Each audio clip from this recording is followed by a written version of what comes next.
Adam Francisco was recently doing street interviews while wearing his Trump Vance 2024 tank when this gentleman gets mad at his existence. Look at this weird guy. He's never lifted weight in his life. They call us weird. Are you really gonna hit me? Are you really gonna hit me? You wanna go to jail for assault?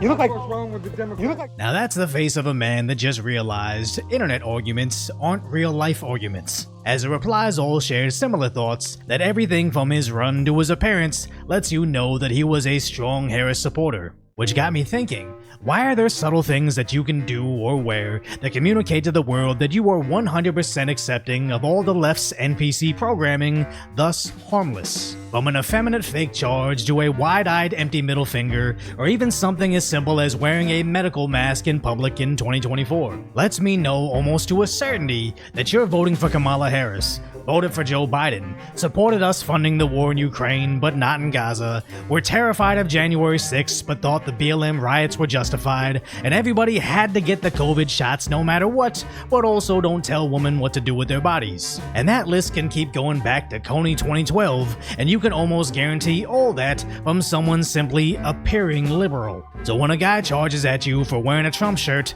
both Adam and that old man inherently knew not to be afraid, as there are several circumstances of these Antifa types being mostly defenseless, where they LARP as dangerous rioters in Black Bloc, but oftentimes find themselves facing the floor. And this isn't exclusive to America, as even in France, these far-left groups are identical to ours. Which brings me to this meme that even Elon reposted recently. It basically stated that people that are typically defenseless, women and low testosterone men, take in information through a consensus filter as a safety mechanism. So they don't think, is this true? They think, will others be okay with me thinking this is true? So if the only time these weak-willed individuals feel safe is when they're proudly parroting liberal talking points starts to appear weak.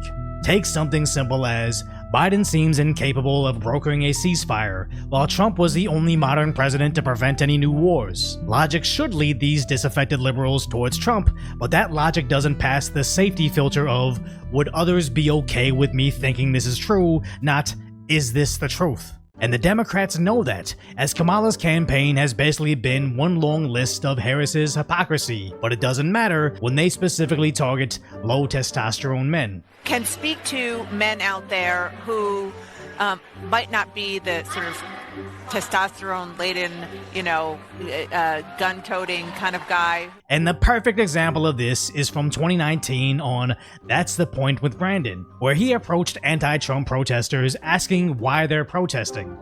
And smell like a fascist pig. Is this how you unite a nation? Is this how you unite people? How do you get people to go on your side if this is how you act?